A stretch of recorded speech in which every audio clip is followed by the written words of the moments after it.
ஜோதிஷ் பூர்ணாக்களாகிய ஜோதிடர்களின் திறன் மேம்பாட்டு பயிற்சிகள் நடைபெற்று வருகிறது. அதில் இன்றைய தினம் 14வது வகுப்பு நடைபெற உள்ளது. தொடர்ந்து நடந்து வரும் இந்த வகுப்பில் அனைத்து ஜோதிடர்களும் பயன்பெறும் அளவிற்கு கருத்துக்கள் பேசப்பட்டு வருவதை அனைவரும் அறிவீர்கள். நமது வித்யாலயத்தினுடைய நிறுவனர் ஞானகுரு ஸ்ரீ மீனம் KS மணிபட்டாச்சாரியார் ஐயா அவர்களினுடைய வழிகாட்டுதலின் பேரில் அவர்களினுடைய நல்லாசிகளோடு நடந்து வரும் இந்த திறன் மேம்பாட்டு பயிற்சியானது அனைத்து ஜோதிடர்களுக்கும் மிகுந்த பயனுள்ளதாக அமைந்திருக்கும் என நம்புகிறோம். இன்றைய தினத்தில் 14வது வகுப்பில் செவ்வாய் மற்றும் நாகதோஷம் தொடர்பான பல அரிய விளக்கங்களை வழங்குவதற்கு திருமதி எல் கஸ்தூரி அம்மையார் அவர்கள் வருகை புரிந்திருக்கிறார்கள். அம்மையார் அவர்களுக்கு வாழ்த்துக்களும் பாராட்டுகளும்.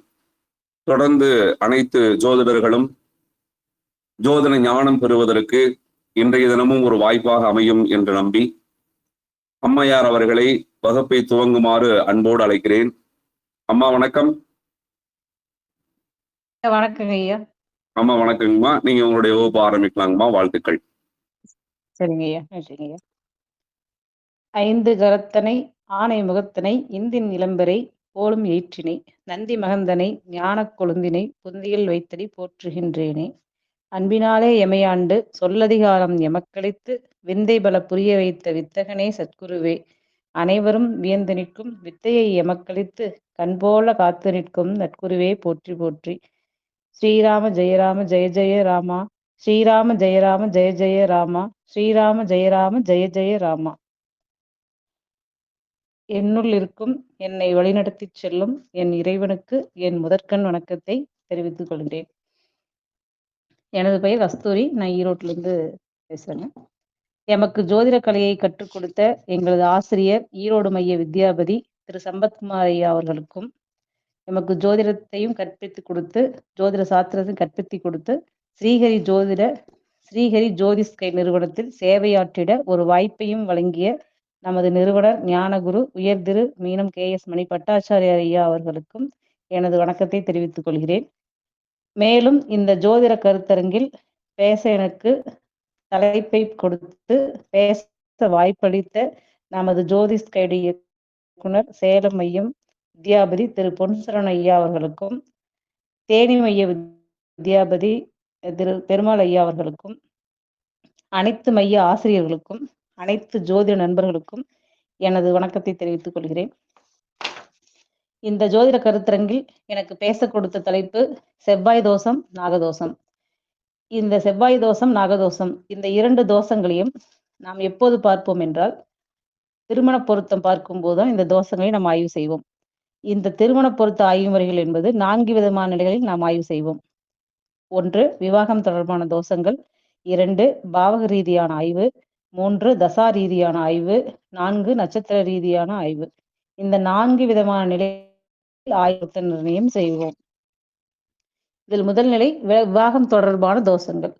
இந்த தோஷங்கள் மொத்தம் 9 வகை. முதலில் தோஷம் என்ற என்னன்னு பார்க்கலாம். தோஷம் என்றால் இயல்புக்கு மாறாக இருப்பது தோஷமாகும்.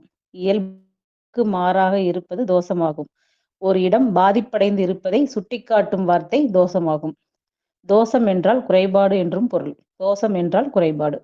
ஓகே, இப்போ விவாகம் தொடர்பான தோஷங்கள் என்னன்னு பார்க்கலாம். 1 செவ்வாய் தோஷம், 2 நாகதோஷம். நாகதோஷம் சர்ப்பதோஷம் இரண்டும் ஒன்றுதான்.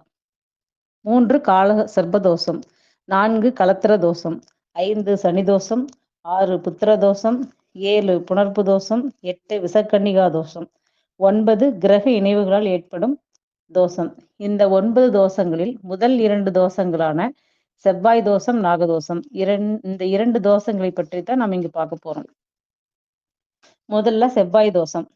செவ்வாய் தோஷம் பற்றி இந்த 4 இங்க நம்ம 4 நிலைகளை நம்ம பார்க்க போறோம். 1 செவ்வாய் தோஷம் என்றால் என்ன, 2 செவ்வாய் தோஷம் என்ன செய்யும், 3 செவ்வாய் தோஷத்திற்கான விதிவிலக்குகள் என்ன, 4 செவ்வாய் தோஷ ஜாதகங்களை எவ்வாறு இணைப்பது. முதலில் செவ்வாய் தோஷம் என்றால் என்ன? ஒரு குறிப்பிட்ட பாவகத்தில் இருக்கும் கோள் தன்னுடைய காரகத்துவங்களை கொண்டு அப்பாவகத்தின் பலன்களை பாதித்தால் அது தோஷம் ஆகும். ஒரு குறிப்பிட்ட பாவகத்தில் இருக்கும் கோள் தன்னுடைய காரகத்துவங்களை கொண்டு அப்பாவகத்தின் பலன்களை பாதித்தால் அது தோஷமாகும்.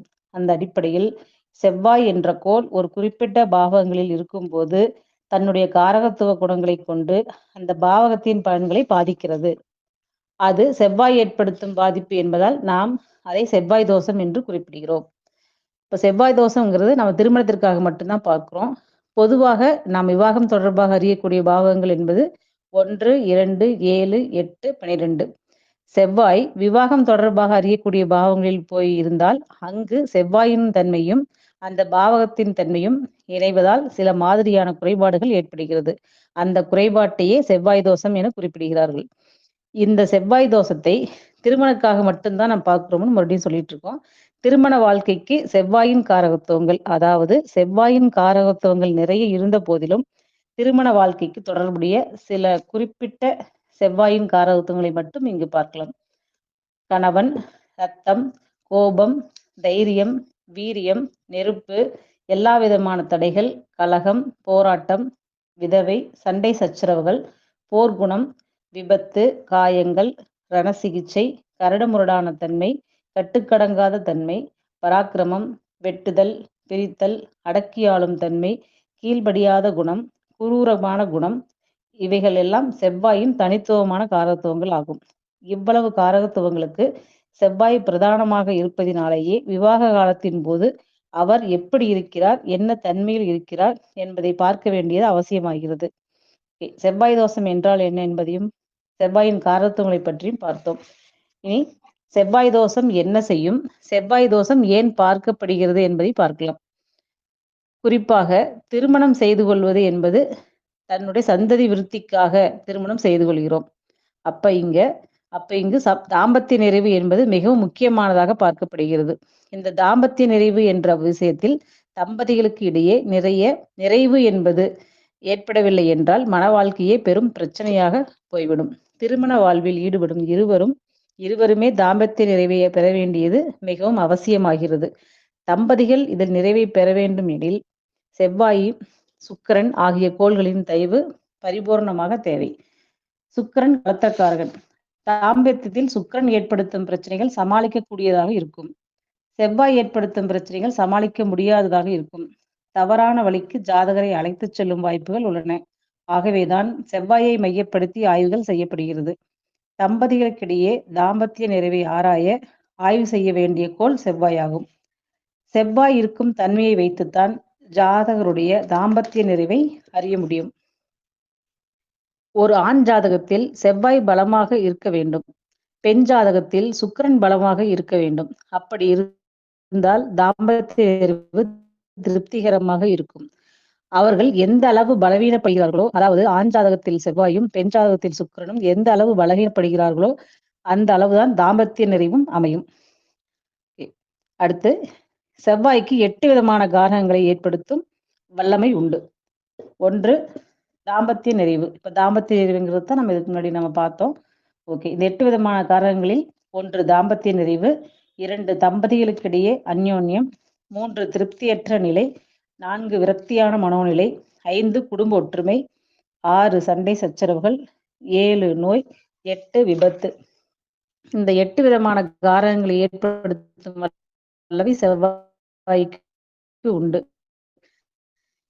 இந்த மாதிரி முக்கியத்துவம் வாய்ந்த பலன்களை நிர்ணயம் செய்வதற்கு தான் செவ்வாயை ஆய்வு செய்ய வேண்டியது அவசியமாகிறது. அப்போ எந்த இடத்தில் போய் செவ்வாய் இருந்தால் இந்த 8 விதமான பலன்களை நிகழ்த்துவார் என்பதை பார்க்கலாம். இந்த செவ்வாய் எந்தெந்த பாவங்களில் இருந்தால் செவ்வாய் தோஷத்தை ஏற்படுத்துவார். ஜென்ம லக்னத்திலிருந்து 2, 4, 7, 8, 12 ஆகிய பாவ ஸ்தானங்களில் செவ்வாய் இருந்தால் அது செவ்வாய் தோஷம் என கருதப்படுகிறது.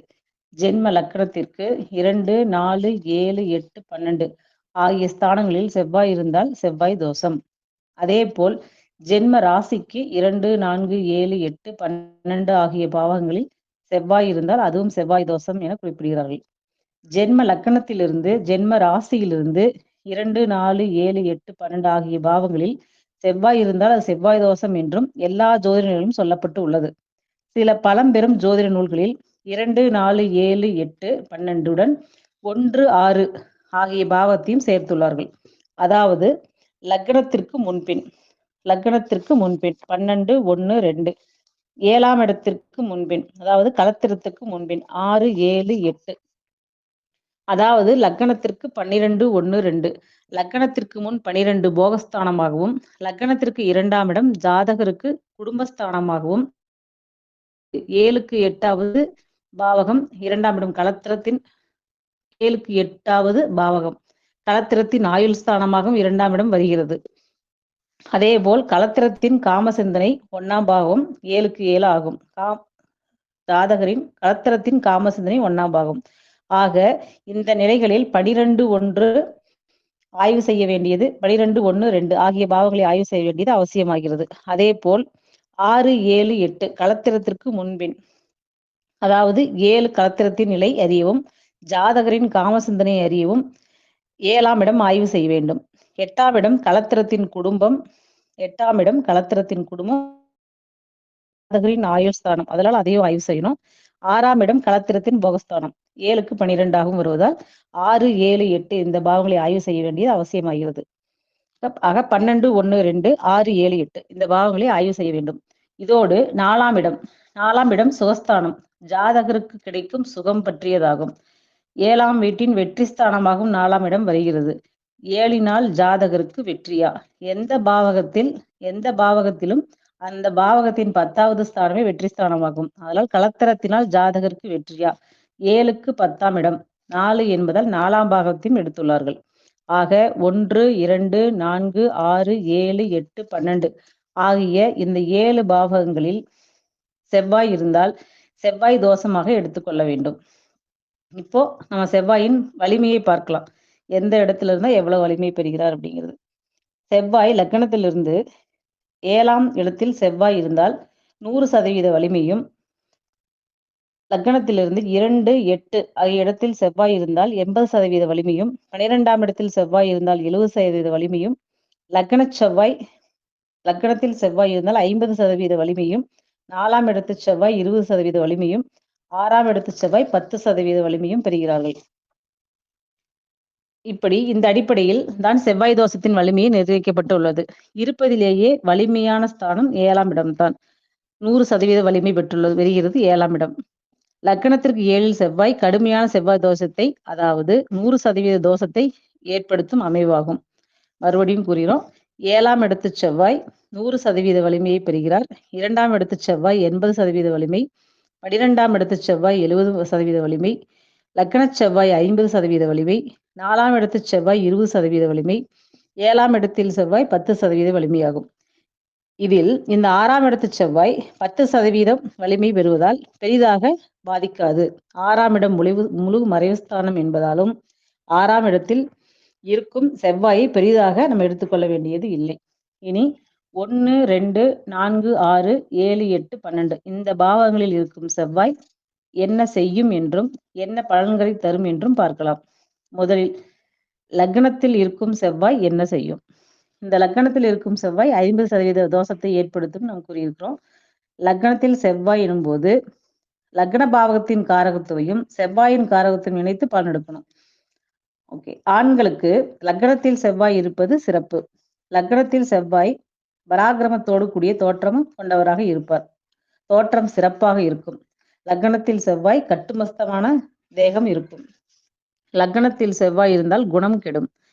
செவ்வாயின் குணம் ஜாதகரிடம் இருக்கும். அடக்கியாள நினைப்பவர், ஜாதகர் அடங்காதவர், ஜாதகர் முரட்டு குணம் கொண்டவர், ஜாதகர் பிடிவாத குணம் கொண்டவர், ஜாதகர் சபல குணம் உள்ளவர், ஜாதகர் கோபக்காரர். லக்ன செவ்வாய் கலகக்காரர், கோல் மூட்டுபவர், அசுர வேகத்தில் செயல்படுபவர், அவசர கதியாக செயல்பாடு இருக்கும், முன் யோசனை குறைவு, படபடப்புடன் கூடிய செயல்பாடு இருக்கும். செவ்வாய் லக்னத்தில் இருந்தால் எடுத்தோம் கவிழ்த்தோம் என்று இருப்பார்கள். தன் விருப்பப்படி தன் இணை ஒத்துழைக்க வேண்டும் என விருப்பம் கொண்டு இருப்பார். விட்டு கொடுக்கும் மனப்பான்மை இல்லாதவர். விட்டு கொடுக்கும் மனப்பான்மை இல்லாததால் அங்கு அந்யோன்யம் இல்லை, அந்யோன்யம் குறைபடும். இந்த மாதிரி ஒரு குணம் ஒரு கணவனிடத்திலோ மனைவியிடத்திலோ இருக்கும்போது அது அவர்களுடைய மன வாழ்க்கையை பாதிக்கும் என்பதால் லக்ன செவ்வாயை தோஷமாக எடுக்க வேண்டும். அடுத்து 2ஆம் இடத்து செவ்வாய். 2ஆம் இடத்தில் செவ்வாய் என்ன செய்யும்? 2ஆம் இடம் குடும்பஸ்தானம், 2ஆம் இடம் வாக்குஸ்தானம், 7க்கு 8, 2 களத்திரத்திற்கு ஆயுள் ஸ்தானம். இந்த வாக்குஸ்தானத்தில் செவ்வாய் இருக்கிறார் என்பதால் சுடு சொற்களை பேசக்கூடியவர், அதாவது நெருப்பாக பேசக்கூடியவர். 2ஆம் இடத்தில் செவ்வாய் இருந்தால் முன்கோபம் அதிகமாக இருக்கும். வார்த்தைகளில் நிதானம் இல்லாதவர். கண்டிப்புடன் பேசுபவர். கேட்பவருடைய மனோநிலை அறிந்து பேசக்கூடிய தன்மை அவரிடம் இருக்காது. பேச்சினால் மன உளைச்சல் படும் அளவிற்கு பேசக்கூடியவர். நெகட்டிவ் விஷயங்கள் நிறைய பேசுவார். அவர் வாக்கு கெடும். வெட்டு 1 துண்டு 2 என்பது போல் பேசுவார்கள். 2ஆம் இடத்தில் செவ்வாய் இருப்பவர்கள். கம்பீரமான பேச்சு இருக்கும். பணத்தை பெருக்கும் திறன் குறைபடும். 2ஆம் இடம் தனஸ்தானம் என்பதால். கலகக்காரன் செவ்வாய் குடும்பஸ்தானத்தில் அமர்வதால் குடும்பத்தில் கலகம் ஏற்படும் சூழல் அமையும். குடும்ப ஒற்றுமை குறைவுபடும். சண்டை சச்சரவுகள் ஏற்படும். தன்னுடைய நிறைவை மட்டும் கவனத்தில் கொண்டு இருப்பார். தன்னுடைய நிறைவை மட்டும் கவனத்தில் கொண்டு இருப்பார். களத்திரத்தின் நிறைவை பற்றி சிந்திக்க மாட்டார். களத்திரத்தின் நிறைவை பற்றி சிந்திக்க மாட்டார். இந்த மாதிரியான காரணங்களால் 2ஆம் இடத்து செவ்வாய் தோஷமாக கருதப்படுகிறது. அடுத்து 4ஆம் இடத்தில் செவ்வாய். 4ஆம் பாவத்தில் செவ்வாய். 4ஆம் இடத்தில் செவ்வாய் 20% வலிமை என்பதால் பெரிதாக நாம் அதை பார்க்க வேண்டியது இல்லை. இருந்த போதிலும் 7க்கு 10ஆம் இடம் 4ஆம் இடமாக வருவதால் தொழில் ரீதியான சிரமங்களை ஏற்படுத்தும். நண்பர்களை விரோதிப்பார். உறவினர்களால் வெறுக்கப்படுவார். 4ஆம் இடம் பிரயாணம், வாகனம் என்பதால் செவ்வாய் அங்கு இருந்தால் விபத்து ஏற்படுத்தும் என்பதாலும் 4ஆம் இடத்தை தோஷமாக பார்க்கப்படுகிறது. 7ஆம் இடத்திற்கு வெற்றி ஸ்தானமாக 4ஆம் இடம் வருவதால் வெற்றியில் பாதிப்பை அடையச் செய்யும் என்றும் தோஷமாக கருதப்படுகிறது. ஜாதகரின் 4ஆம் இடம் சுகம் என்பதால் அங்கு செவ்வாய் இருப்பது சூழ்நிலை காரணமாக விரும்பும் நேரத்தில் இணைய முடியாது. இந்த மாதிரியான பாதிப்பை ஏற்படுத்துவார். 4ஆம் இடத்து செவ்வாய் தோஷமாக எடுத்துள்ளார்கள். இந்த மாதிரி பாதிப்பை ஏற்படுத்துவதனால 4ஆம் இடத்து செவ்வாயை தோஷமா எடுத்துக்கிறாங்க. இப்ப நம்ம நிறைய நெகட்டிவானதை பார்க்குறோம். இது வந்து பொது பலன்கள் தான். 4ஆம் இடத்துல செவ்வாய் இருந்தால் விபத்து ஏற்படுத்துமா அப்படிங்கிறதுல நம்ம யோசிக்க வேண்டியது. இதுக்கு நிறைய விதிவிலக்குகளும் இருக்குது. நம்ம அதை பார்த்து நம்ம தெரிஞ்சுக்கலாம். அடுத்தது 6ஆம் இடத்து செவ்வாய் 10%. உஷ்ணமான கோள் செவ்வாய். குணமாகக்கூடிய நோயை குறிக்கும் பாகம் 6ஆம் பாகம். அதில் போய் செவ்வாய் அமர்ந்தால் அது தோஷம் என குறிப்பிடுகிறார்கள். 6ஆம் இடத்தில் செவ்வாய் 10% வலிமை என்பதால் 6ஆம் இடத்து செவ்வாயை பெரிதாக தோஷமாக எடுத்துக்கொள்ள வேண்டியது இல்லை. அடுத்தது 7ஆம் இடத்து செவ்வாய். 7ஆம் இடத்து செவ்வாய் 100% வலிமையை கொண்டது. லக்கணத்தில் செவ்வாய் ஜாதகருக்கு என்னென்ன பலன்கள் கூறுவோமோ, லக்கணத்தில் செவ்வாய் இருந்தால் ஜாதகருக்கு என்னென்ன பலன்களை கூறுவோமோ அப்படியே 7ஆம் இடத்தில் செவ்வாய் இருந்தால் இவருடைய களத்திரத்திற்கு அந்த பலன்களை கூற வேண்டும். ஜாதகர் ஆணாக இருந்தால் மனைவிக்கு சொல்ல வேண்டும். ஜாதகர் பெண்ணாக இருந்தால் கணவனுக்கு சொல்ல வேண்டும். 7ஆம் இடத்தில் செவ்வாய் கலகத்தை ஏற்படுத்தும் களத்திரம் அமையும். 7ஆம் இடத்து செவ்வாய் கலகத்தை ஏற்படுத்தும் களத்திரம் அமையும். அதாவது கலகக்காரரை கல்யாணம் பண்ணுவாங்கன்னு சொல்றாங்க. படபடப்புடன் கூடிய களத்திரம் அமையும். விரக்தியான மனோநிலையை ஏற்படுத்தும். சண்டை சச்சரவுகளை ஏற்படுத்தும். 7ஆம் இடத்தில் செவ்வாய் அமைய பெற்றவர்கள் தாம்பத்தியில் அவர்களுக்கு சீக்கிரம் நிறைவு ஏற்படாது. 7ஆம் இடத்தில் செவ்வாய் இருப்பவர்களுக்கு.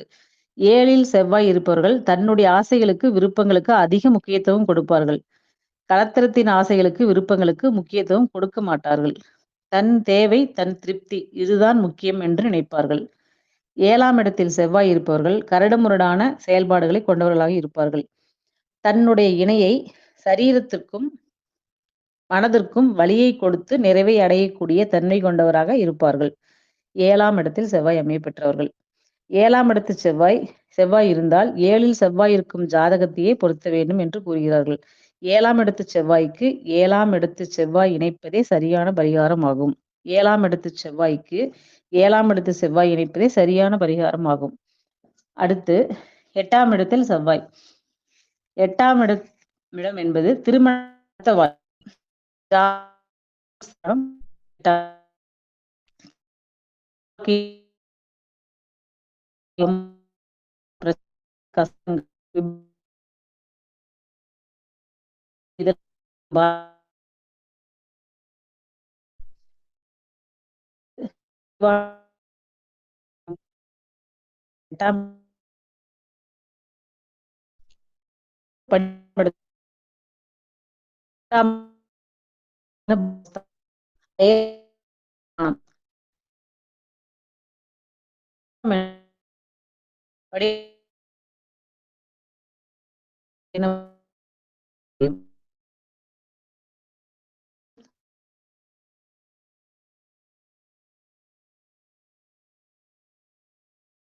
வரும்.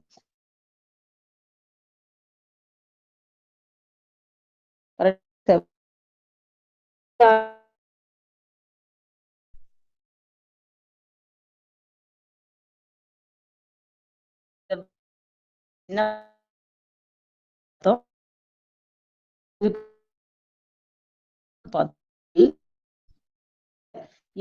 4, 7, 8, 12 பாவங்களில் செவ்வாய் இருந்தால் அதை முதல் நிலையில் செவ்வாய் தோஷமாக ஆய்வு செய்ய வேண்டும். 2, 4, 7, 8, 12 ஆகிய பாவங்களில் செவ்வாய் இருந்தால் முதல் நிலையில் செவ்வாய் தோஷமாக ஆய்வு செய்ய வேண்டும். இரண்டாவது நிலையில் 1, 6 ஆகிய பாவங்களை ஆய்வு செய்ய வேண்டும். செவ்வாய் தோஷத்தை லக்னத்திற்கும் ராசிக்கும் செய்யணும். அதாவது லக்னத்திற்கு 7ஆம் இடத்தில் 100% லக்னத்திற்கு செவ்வாய் 7ஆம் இடத்தில் இருந்தால் 100% வலிமை பெறுகிறார் என்றால், அதே ஜென்ம ராசிக்கு 7ல் செவ்வாய் இருந்தால் 50% வலிமையை பெறுவார். அடுத்து 6ஆம் இடத்து செவ்வாயை நம்ம பெருசா கன்சிடர் பண்ண வேண்டியது இல்லை. அதை பார்க்கணுங்கிற அவசியம் இல்லை. இது மாதிரி மறைவு ஸ்தானம் என்பதாலும் 1 ஆக 1, 2, 4, 7, 8, 12 அனைத்து பாவகங்களிலும் இருக்கும் செவ்வாயை தோஷமாகத்தான் எடுக்க வேண்டும். 1, 4, 7, 8, 12 அனைத்து பாவங்களிலும் இருக்கும் செவ்வாயை நாம் தோஷமாகத்தான் எடுக்க வேண்டும். ஓகே, இப்ப தோஷங்களை பார்த்துட்டோம். அதுக்கு விதிவிலக்குல நாம இப்ப பார்க்க போறோம். முதல்ல செவ்வாய் தோஷத்திற்கு 3 விதிவிலக்கு மட்டுமே. 1, ஆட்சி, உச்சம், நீசம் பெற்ற செவ்வாய்க்கு தோஷமில்லை. 2, குருவின் தொடர்பை பெற்ற செவ்வாய்க்கு தோஷமில்லை. 3, கடக சிம்ம லக்னத்திற்கு செவ்வாய் எங்கிருந்தாலும் தோஷமில்லை. முதலில் ஆட்சி, உச்சம் பெற்ற செவ்வாய்க்கு தோஷம் இல்லை. 2, குருவின் தொடர்பை பெற்ற செவ்வாய்க்கு தோஷமில்லை. குருவோடு இணைந்திருந்தாலும் குருவினால் பார்க்கப்பட்டாலும் செவ்வாய் தோஷத்தை தராது. குருவின் தொடர்பை பெற்ற செவ்வாய்க்கு தோஷம் இல்லை. கடக சிம்ம லக்னத்திற்கு கடக சிம்ம ராசிக்கும் செவ்வாய் தோஷத்தை ஏற்படுத்தாதுன்னு சொல்றாங்க. அதாவது கடக சிம்ம லக்னத்திற்கும் கடக சிம்ம ராசிக்கும் செவ்வாய் தோஷத்தை ஏற்படுத்தாது.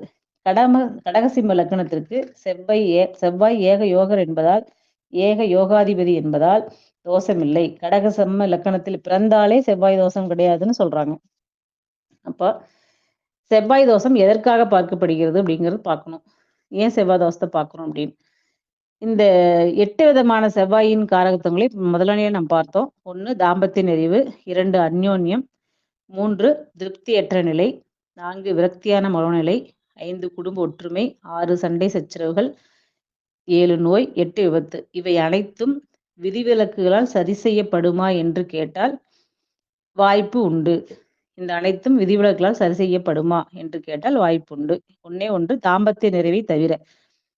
குரு பார்வையினால், குருவின் தொடர்பினால் எல்லாம் சரி செய்யலாம். அதாவது அந்யோன்யம் இருக்கும், குடும்ப ஒற்றுமை இருக்கும், நோய் விபத்து தடுக்கலாம். தாம்பத்திய நிறைவு என்ற பலன்களை ஆய்வு செய்வதற்கு செவ்வாய் தாம்பத்திய நிறைவு என்ற பலன்களை மட்டும் ஆய்வு செய்வதற்கு செவ்வாய் ஆட்சி உச்சம் பெற்றாலும், செவ்வாய் லக்ன ரீதியாக சுபாதிபத்தியம் பெற்றாலும், செவ்வாய் அந்த பாவகத்தில் அமர்ந்தால் தாம்பத்திய நிறைவில் குறிப்பிட்ட பலன்களை நிச்சயமாக இருக்கும் அப்படின்னு சொல்றாங்க. மற்ற காரகங்கள் வேணா அதனால குரு பார்வையினாலேயோ விதிவிலக்குனால சரி செய்யப்படலாம். தாம்பத்திய நிறைவுங்கிறது அங்க அமர்ந்தா செவ்வாய் எங்க அமர்ந்தாலும் அதனுடைய கொடுப்பாரு அப்படின்னு சொல்றாங்க. அடுத்தது இந்த ஜாதகங்களை இப்ப செவ்வாய் தோஷம் உள்ள ஜாதகங்களை எப்படி இணைக்கிறது அப்படிங்கிறது பார்க்கலாம். இதுல 5 நிலையா பிரிச்சிருக்காங்க. முதல் நிலை 7ஆம் பாகம். அதாவது முதல்ல 5 நிலையா பிரிச்சிருக்காங்க. அது எப்படி பிரிச்சிருக்காங்கன்னா வலிமை பொறுத்து 100% வலிமை, 80% வலிமை, 70% வலிமை அப்படிங்கிற மாதிரி. முதல் நிலை 7ஆம் பாகம் 100% வலிமை. 2ஆம் நிலை 2, 8 80% வலிமை. 3ஆம் நிலை 12ஆம் பாகம் 70% வலிமை. 4ஆம் நிலை லக்ன பாகம் 50% வலிமை. 5ஆம் நிலை 4ஆம் பாகம் 20% வலிமை. இப்ப இந்த முதல் நிலை 100% வலிமையுள்ள 7ஆம் பாவத்துல செவ்வாய் இருந்தா அதே 7ஆம் பாவத்துல செவ்வாய் இருக்கிற ஜாதகத்தை தான் பொருத்தணும். அதுதான் உத்தமம். அப்படி இணைப்பதுதான் உத்தமம் சொல்றாங்க. இல்ல 7ல செவ்வாய் இருப்பவர்களுக்கு 2, 8ல் செவ்வாய் இருந்தாலும் பரவாயில்லை, இணைக்கலாம் அப்படின்னு சொல்றாங்க. அப்ப 7ஆம் இடத்தில் செவ்வாய் இருப்பவர்களுக்கு முதல் உத்தமம் 7, இரண்டாவது 2, 8 பாவங்கள் இருந்தாலும் இணைக்கலாம் அப்படின்னு சொல்றாங்க. 2, 8 செவ்வாய் இருப்பவர்களுக்கு 2, 7, 8 செவ்வாய் இருப்பதைத்தான் பொருத்தணும். 2, 8 செவ்வாய் இருப்பவர்களுக்கு 2, 7, 8 செவ்வாயில் இருப்பதை பொருத்தணும். 12ஆம் இடத்தில் செவ்வாய் இருப்பவர்களுக்கு 12 4 செவ்வாய் இருப்பதை பொருத்தணும். 12ஆம் இடத்தில் செவ்வாய் இருப்பவர்களுக்கு 12 4 செவ்வாய் இருப்பதை பொருத்தணும்.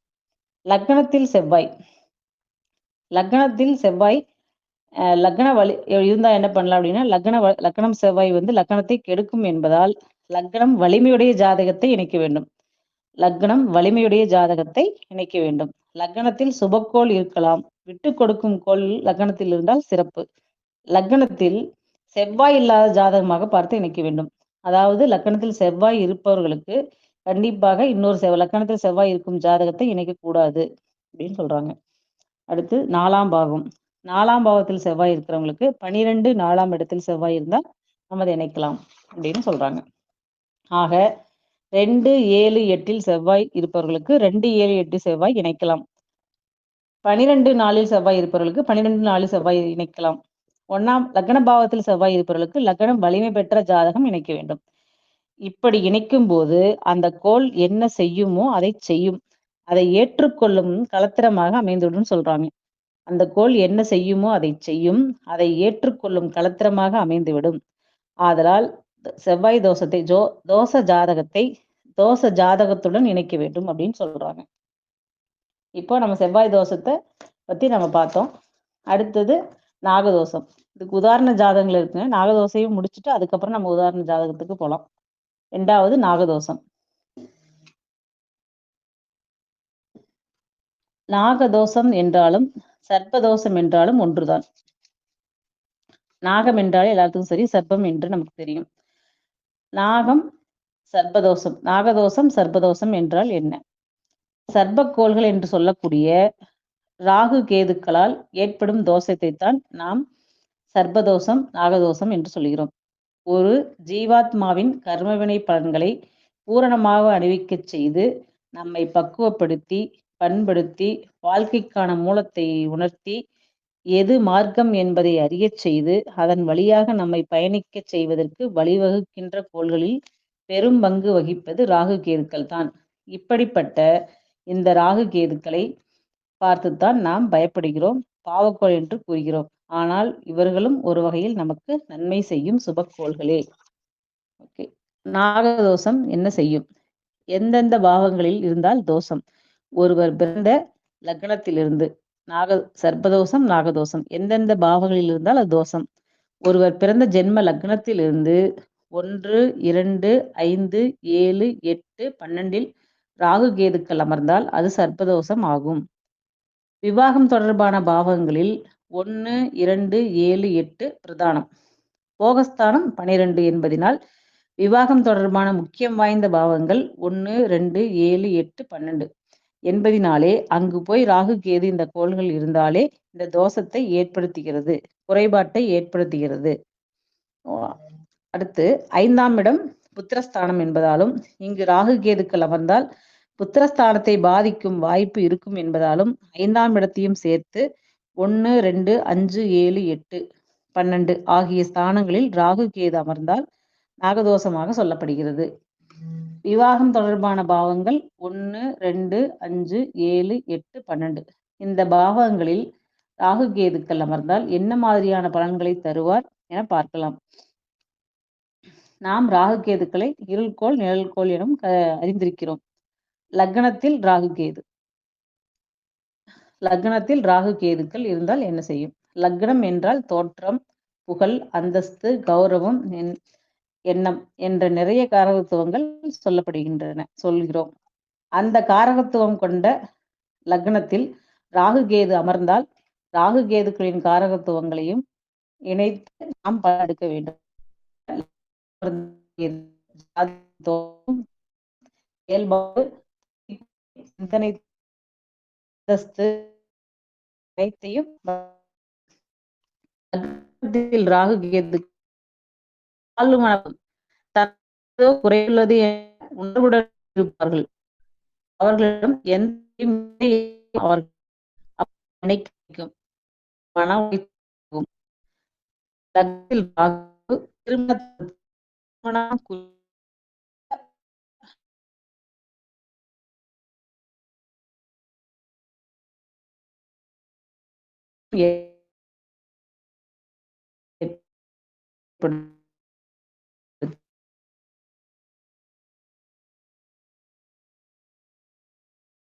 லக்னத்தில்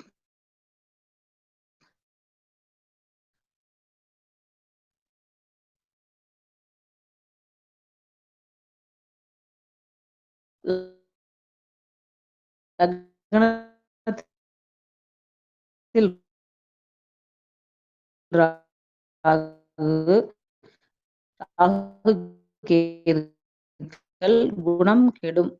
தோற்றத்தில்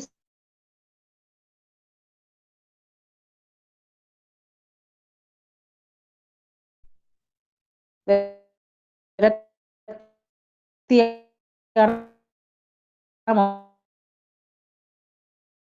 மனநிலை உண்டு.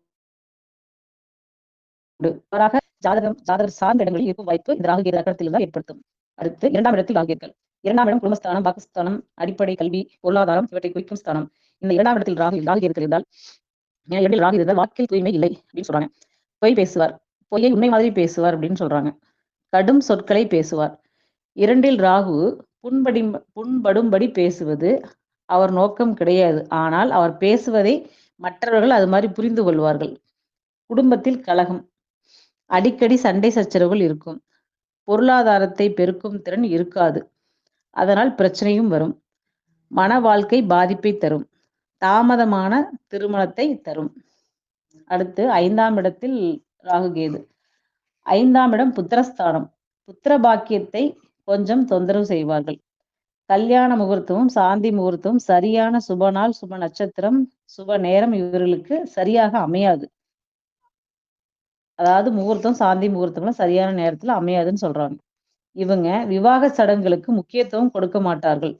சாஸ்திர ஈடுபாட்டை குறைக்கும். ஆன்மீக நாட்டத்தை குறைக்கும்.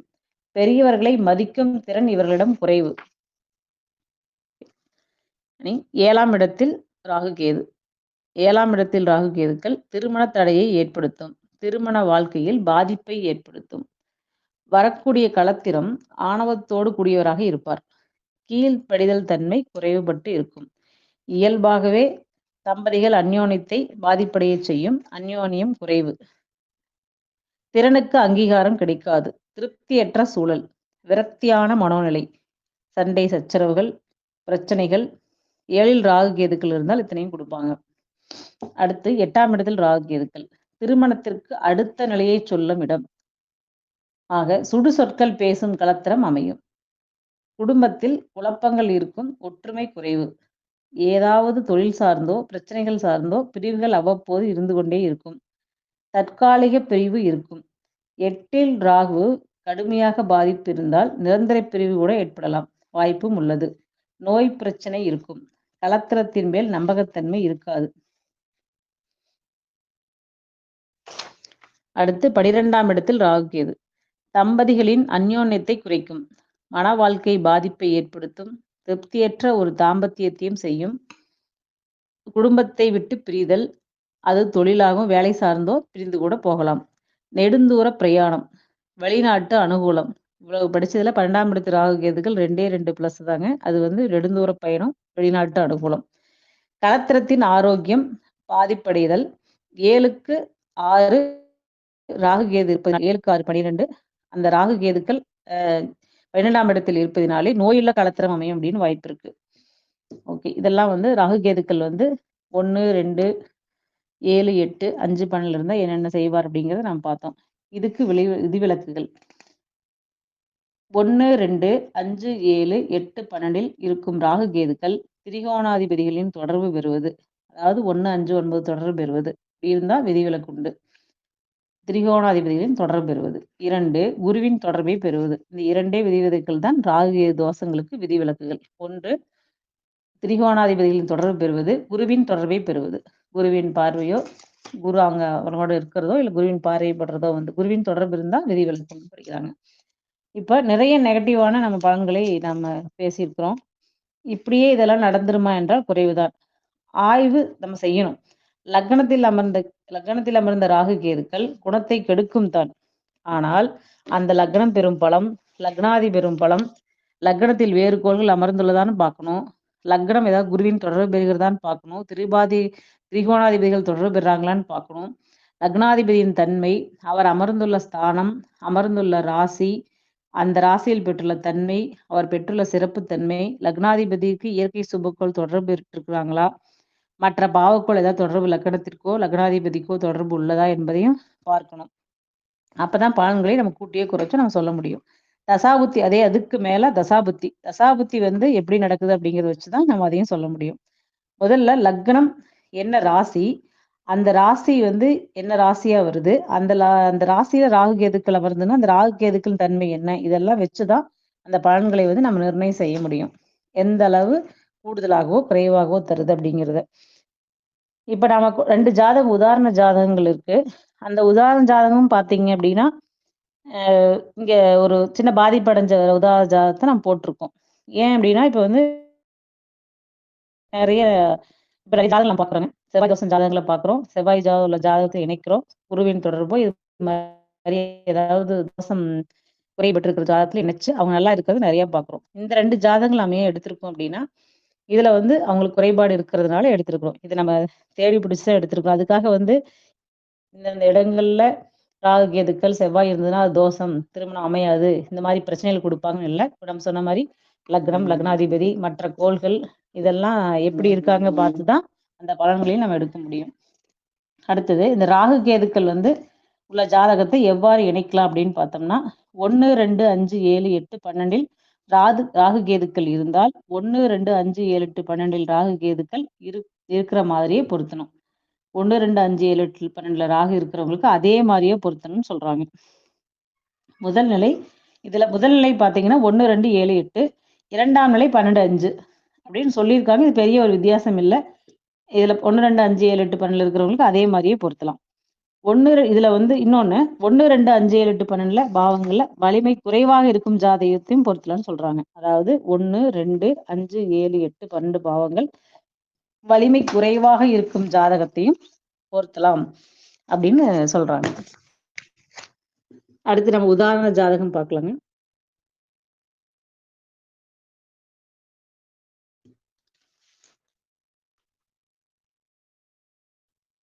முதல் உதாரண ஜாதகம் இவருக்கு வயது வந்து 47, ஆண் ஜாதகம் 47 வயது. இவர் லக்னம் மகர லக்னம், மேசராசி. இவருக்கு வந்து இவர் நல்லா எனக்கு தெரிஞ்சவராங்க. ஜாதகத்தை கொடுத்தாரு. ஒரு நாள் வந்து எனக்கு இது மாதிரி ஜாதகங்கிறதோட டேட் ஆஃப் பர்த் டைம் எல்லாம் கொடுத்துட்டு அனுப்பிச்சுட்டு இதை பாருங்க மேடம் எப்படி இருக்குதுன்னு பாருங்க அப்படின்னு சொல்லிட்டு இவருக்கு திருமணம் ஆகல, எப்படி இருக்குதுன்னு நீங்க ஆய்வு பண்ணுங்க ஏன் எதனால அப்படின்னு சொன்னாரு. சொன்னதோட சரி, இவங்களுக்கு ட்ரீட்மெண்ட் மூலியமா ஒரு 15 வருஷமா பழக்கமா இருக்கிறதுனால படிக்கிறேன்னு சொன்னதுனால ஆய்வு பண்ணுன்னு சொன்னதோட சரி. அதுக்கப்புறம் என்னன்னு கூட அவர் கேட்கல. அந்த ஜாதகத்தை என்ன இருக்குதுன்னு கூட அவர் கேட்கல. அந்த மாதிரி ஒரு ஜாதகம். இவர் பாத்தீங்கன்னா அரசு போக்குவரத்து துறையில வந்து போக்குவரத்து இதுல வந்து டிரைவரா இருக்காரு. இவர் வந்து இன்னும் திருமணம் ஆகல. இப்ப நீங்க நம்ம செவ்வாய் தோஷம் அப்படின்னு எடுத்து பார்த்தோம்னா செவ்வாய் ராகு கேது ரெண்டுமே இது வந்து மேட்ச் ஆகுது. செவ்வாய் தோஷம்னு எடுத்தீங்கன்னா 12ல செவ்வாய் இருக்காங்க. 12ல செவ்வாய் இவங்க ஏதாவது குரு தொடர்பு இருக்கான்னு பார்த்தா இல்ல. குரு வந்து எந்த இதுலயும் வந்து அவங்களுக்கு தொடர்பு பெறல. குரு வந்து 8ஆம் இடத்துல இருக்காரு, அதனால தொடர்பு எதுவும் பெறல. அதே மாதிரி செவ்வாய் இங்க ஆட்சி உச்சம் நீச்சம் இந்த 2 விதிகள் தான் எங்கேயும் இல்லை. லக்னம் மகர லக்னங்கிறதுனால இதுல வந்து இந்த 2 விதிகள் மட்டும்தான். ஒண்ணு குருவின் தொடர்பு, மற்றொன்று வந்து ஆட்சி உச்சம் நீச்சம். இந்த வகையில் எதுவுமே அவங்க தொடர்பு பெறல. அப்ப செவ்வாய் தோஷம் உள்ள ஜாதகம் இது. அடுத்தது இன்னொன்னு பாத்தீங்கன்னா இதே ஜாதகத்துல ராகு பாத்தீங்க அப்படின்னா ராகு 8ல் இருக்காரு. மகர லக்னம் சிம்ம வீட்டுல ராகு இருக்காங்க. கூட லக்னாதிபதி இருக்கார், சனி பகவான் இருக்கார். இது திரிகோணாதிபதிகள் தொடர்பு அப்படின்னு சொன்னாலும் அதுல லக்னாதிபதி சனி வந்து அவ்வளவு இயற்கை பாவர் தான், அவரு முழு பாவர்னு சொல்றோம். அவர் வந்து 8ல அமர்ந்திருக்கார், அதனால அவர் சப்போர்ட் பண்ணுவாருன்னு கேட்டா இல்ல. அதே மாதிரி ராகுக்கும் வேற தொடர்பு இருக்கான்னு கேட்டா குரு தொடர்பு எல்லாம் இது கிடையாது. அப்ப இது ராகு கேது ஜாதகமாகவே நம்ம எடுத்துக்கலாம். 8ஆம் இடத்துல வந்து ராகு இருக்கிறது. இப்ப இவருக்கு திருமணம் ஆகாத ஒரு நிலை இருக்கான்னு பார்த்தோம்னா கண்டிப்பா இல்லைங்க. எப்படி இருக்கு அப்படின்னா லக்னம் மகர லக்னம் 7ஆம் இடத்துல குரு இருக்காங்க. 7ஆம் இடத்துல குரு உச்சமா இருக்காங்க. உச்ச குருவா இருந்து லக்னத்தை பாக்குறாங்க. லக்னம் சிறப்பு தான், நல்லா இருக்கு குரு பார்வையினால் அப்படின்னு சொன்னா கூட லக்னாதிபதி வந்து 8ல ராகுவோட இருக்கார். சனி பகவான் லக்னாதிபதி சனி பகவான் பகையாவும் இருக்காரு. ராகுவோட இருக்காரு 8ஆம் இடத்துல. அப்ப லக்னம் வந்து பலவீனமா தான் இருக்கு. குரு உச்சம் பெற்ற குரு பார்த்தா கூட இந்த ஜாதகம் வந்து லக்னம் வந்து பலவீனமா தான் இருக்கு. 7ஆம் இடம் பார்த்தீங்க அப்படின்னா 7ஆம் இடத்து சந்திரன் 4ல இருக்காங்க. அப்ப 7ஆம் இடம் பெரிய பாதிப்பு அடைஞ்சிருக்கான்னா இல்ல. 7ஆம் இடத்து சந்திரன் 4ல இருக்காங்க. இவருக்கு ஏன் திருமணம் ஆகவில்லை அப்படிங்கிறது இன்னும் பார்த்தோம் அப்படின்னா, இவருக்கு வந்து பரணி நட்சத்திரம். அதனால வந்து சுக்கிரன் வந்து சுக்கிர திசை தான் வந்திருக்கு அவருக்கு. 2 வருஷம் போயிருக்கு. அதுக்கப்புறம் சூரிய திசை, அதுக்கப்புறம் சந்திர திசை, அதுக்கப்புறம் செவ்வாய் திசை. இந்த பார்த்தீங்கன்னா, குறைஞ்சபட்சம் 25 வருஷமா வந்து இந்த சூரிய, சந்திர திசைகள்ல வந்து சூரிய திசை மத்தியமமா இருந்திருக்கும். சூரிய திசை தான் அவருக்கு கெடுதல். இருந்தாலும் சின்ன வயசுங்கிறனால பிரச்சனை இல்ல. சந்திர திசை மத்தியமம் போயிருக்கும். செவ்வாய் திசையும் ஓகே. அப்ப 25 வருஷமா இந்த சுக்கிரன், சூரியன், சந்திரன், செவ்வாய் திசைகள் முடிஞ்சிருச்சு. அப்ப 25 வயசுக்கு மேல பார்த்தீங்கன்னா, அவருக்கு ராகு திசை வருது. இந்த ராகு வந்து 8ஆம் இடத்துல இருந்து ராகு திசை நடத்துறாரு. சனியுடன் அமர்ந்து திசை நடத்துறாரு. அப்படிங்கிறப்போ இந்த 18 வருஷமும் அவருக்கு வந்து ராகுனோட திசை வந்து அவ்வளவு சரியா இல்ல. இந்த ராகு திசை இருந்ததுனால 8ஆம் இடத்துல இருந்ததுனால தான் இவர் திருமண தாமதத்தை ஏற்படுத்தி இருக்குது அப்படிங்கிறது என்னோட இதுல கருத்து நான் ஆய்வு பண்ணேங்க. 8ஆம் இடத்து ராகு, 8ஆம் இடத்துல சனி இருப்பதான் இவங்களுக்கு திருமண தடை. இந்த தசாபுத்தியும் அது மாதிரி அமைஞ்சதுனால தான் இவருக்கு வந்து அந்த திருமண தடை ஏற்பட்டிருக்கு. இப்போ 8ஆம் இடத்துல ராகு பார்த்தீங்கன்னா, இப்ப நம்ம படிச்சோம். ரொம்ப பாதிப்பு அடைச்சிருந்ததுன்னா, கல்யாணம் ஆயிருந்தா கூட விட்டு பிரிஞ்சுட்டு போயிருவாங்க. நிலையா பிரியறதுக்கு கூட வாய்ப்பு இருக்கு. அப்படின்னு கூட சொல்லியிருந்தோம். படிச்சிருந்து பார்த்தோம். அதே மாரி 12ஆம் இடத்துல செவ்வாய். அவரு பார்த்தீங்கன்னா, இப்ப வந்து தாம்பத்திய நிலையில வந்து அவருக்கு பிரிவு இருக்கும். ஏன்னா, அயனசகன போக யோகத்திலேயே வந்து செவ்வாய் இருக்கிறனால இந்த பிரச்சனை இருக்குன்னு சொன்னோம். இன்னொன்னு, இவருக்கு வந்து இந்த 18 வருஷத்துல வந்து இவரு வந்து ஒரு திருமணம் ஆகல. அப்பா இல்ல. தங்கச்சிக்கு கல்யாணம் பண்ணி குடுத்தாங்க. அம்மா இவங்க 2 பேர் தான் இருக்காங்க. இந்த 18 வருஷம் ராகு திசையில வந்து பார்த்தீங்கன்னா, இவருக்கு இன்னுமே பணப்பிரச்சனைங்கிறது பெருசா இவரு பாதிக்கிற அளவுக்கு இல்ல இவருக்கு. குரு நல்லா இருக்காங்க. சுக்கிரனும் 5, 10 கூடியவர் 11ல இருக்காரு. பணமெல்லாம் வரவு இருக்கு. இருந்தாலுமே ஒரு ஃபைனான்ஸ் பண்ணி அதுல நெறைய லாஸ் பண்ணாங்க. இந்த மாரி எந்த தொழில் செஞ்சாலும் அந்த ராகு திசையில பண்ணப்ப அவருக்கு மைனஸா வந்திருக்கு. அப்புறம் அதனால இப்ப வந்து எதையும் பண்றதில்ல. அவருக்கு உண்டான அந்த டிரைவர் இது மட்டும் போயிட்டு இருக்காரு. பணப்பிரச்சனை பெருசா எதுவும் இல்ல. அந்த மாரி எந்த தொந்தரவுகளும் இல்ல. ஆனா, உடல்நிலையில் பார்த்தீங்க அப்டின்னா, இந்த 12ஆம் இடத்து செவ்வாய்க்கு நம்ம விரக்தியான மனநிலைன்னு சொல்லுவோம். அதனால பார்த்தீங்க அப்டின்னா, இவருக்கு வந்து ஒரு டிப்ரஷனுக்கு போயி, இது மாரி திருமணமும் ஆகல. நெறைய அந்த ஃபைனான்ஸ்ல லாஸ் ஆனதுனால, இவரு ஒரு மனோதத்துவ டாக்டர்ட்ட போயி, இப்ப ரெகுலரா ஒரு 10 வருஷமா அவர் வந்து டேப்லெட் சாப்ட்டுருக்காரு. அவர் பேச்சும் அப்படிதான் இருக்கும். ஒரு விரக்தியான மனநிலையில இருக்கிற மாரி தான் இருக்கும். இந்த ஜாதகம் வந்து இந்த காரணத்துக்காக எடுத்திருக்கோம். திருமணம் ஆகல அப்படிங்கிறதுனால, சனியும், செவ்வாயும் இந்த மாரி சாரி ராகுவும் தோஷத்துல இருக்காங்க, செவ்வாயும் தோஷத்துல இருக்கிறங்கிறதுக்காக இந்த ஜாதகம் எடுத்திருக்கோம். அடுத்து 2வது ஜாதகம்.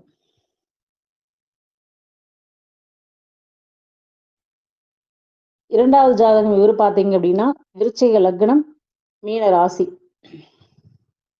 இந்த ஜாதகருக்கு 12ஆம் இடத்தில் செவ்வாய். 12ஆம் இடத்து செவ்வாய் உச்ச சனியுடன் இருக்கிறார். செவ்வாய், சனி ஒரு பாவத்துல இருந்தா அந்த பாவத்த கெடுக்கும்னு அப்படி சொல்லுறோம்.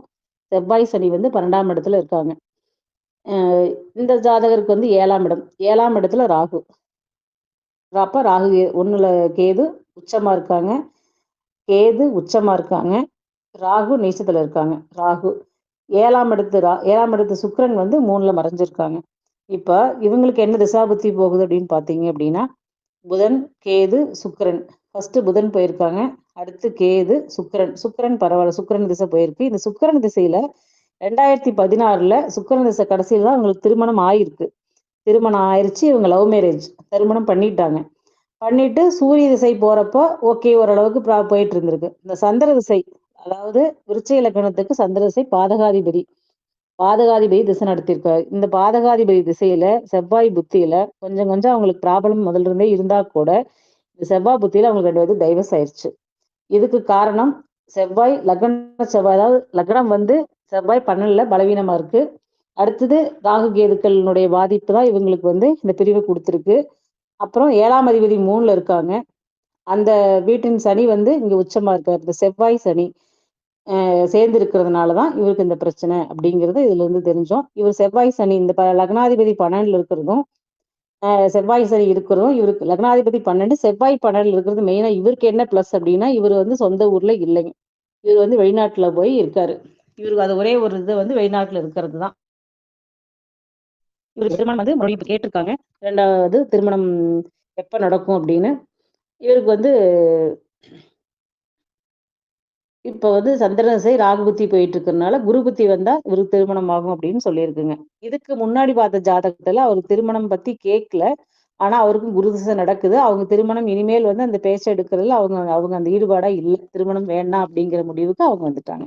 இவங்க ஆனா திருமணம் வந்து 2வது திருமணத்திற்கு அவங்க அம்மா கேட்டிருக்காங்க. குரு புத்தியில இவங்களுக்கு திருமணம் பண்ணலாம். அப்படிங்கிற மாரி உங்களுக்கு சொல்லியிருக்குங்க. ஓகே. இந்த வாய்ப்பை குடுத்ததுக்கு நன்றிங்கய்யா. இந்த வகுப்பில் வந்து செவ்வாய் தோஷம், நாகதோஷம். இந்த வகுப்பில் வழங்கிய செவ்வாய் தோஷம், நாகதோஷம் ஆகிய குறிப்புகள் அனைத்தும் நமது நிறுவனம் ஐயாவிடம் கற்றுக்கொண்டது. நீங்கள் இந்த பாடத்தினோட கருத்துக்கள நீங்க வந்து பார்க்கணும், ஐயா வாய்ஸ்ல கேட்கணும் அப்படின்னு நினைச்சீங்க அப்படின்னா, நம்ம ஸ்ரீஹரி வித்யாலயம் யூடியூப் சேனல் இருக்கு பார்த்தீங்களா? யூடியூப் சேனல்ல வீடியோஸ்ல உள்ள போனீங்கன்னா, ஐயா 3 வருஷத்துக்கு முன்னாடியே இந்த அத்தனை தோஷங்களை பற்றியும் விரிவாகவும், விளக்கமாகவும் நம்மளுக்கு சொல்லிக் குடுத்துருக்காங்க. அதிலிருந்து அவர்ட்ட படிச்சுட்டு இருந்து எடுத்த கருத்துக்கள் தானா, நீங்க அதில பார்த்தீங்கன்னா, திருமண பொருத்தம் அத்தனை தோஷங்களை பத்தி ஐயா குடுத்துருப்பாங்க. அத நீங்க கண்டிப்பா பாருங்க. நிறுவனர் ஐயா அவர்களுக்கு வணக்கம். ஜோதிடம் கற்றுக் கொடுத்து, அதில் சேவையாற்ற ஜோதிஷ் கைடு மூலம் வாய்ப்பையும், அதன் மூலம் பொருளாதாரம் ஈட்டவும் வழிவகை செய்து கொடுத்து உள்ளீர்கள். ஸ்ரீஹரி ஜோதிஷ் கைடு சேவை மனப்பான்மையுடன் பணியாற்றுவேன் என்றும் உறுதி கூறி நன்றி கூறுகிறேன் ஐயா. செவ்வாய் தோஷம், நாகதோஷம் என்ற தலைப்பில் பேச வாய்ப்பளித்த பொன்சரவணன் ஐயா அவர்களுக்கும், எங்கள் ஆசிரியர் திரு சம்பத்குமார் ஐயா அவர்களுக்கும், எனது அனைத்து ஜோதிட நண்பர்கள் ஜோதிஷ் பூர்ணா அவர்களுக்கும் எனது நன்றிகளை தெரிவித்துக் கொள்கிறேன். இறைக்கும் குருவிற்கும் நன்றிகள். ஐயா வணக்கங்க ஐயா. அம்மா வணக்கம். வணக்கங்கம்மா. ரொம்ப அற்புதமா இருந்துச்சும்மா உங்க வகுப்பு. செவ்வாய் தோஷம், நாகதோஷத்தை பற்றிய அதாவது விதிகள், அந்த தோஷத்திற்கான காரணங்கள், இது எல்லாமே சொன்னீங்க. எப்படி அந்த ஜாதகங்களை வந்து இணைக்கணும் அப்படிங்கிறதையும் ரொம்ப டீட்டெயில்டா சொன்னீங்க. ரொம்பவே பயனுள்ளதா அமைஞ்சதுங்கம்மா. எல்லா ஜோதிடர்களுக்குமே இது பயனுள்ளதாக அமைஞ்சிருக்கும் அப்படின்னு நம்புறேன். நிறைய ஆய்வுகள் மேற்கொள்ளுங்க. நிறைய பயிற்சிகள் எடுக்கும்போது பல அனுபவங்கள் கிடைக்கும் அப்படிங்கிறதையும் நீங்க சொல்லியிருக்கீங்க. ரொம்ப சந்தோஷம், மகிழ்ச்சி. இந்த வகுப்பு இத்தோடு நிறைவு செய்து கொள்ளலாம். நாளைய தினம் 15வது கருத்தரங்கத்தில் அனைவரையும் சந்திக்கிறோம். நன்றி, வணக்கம்.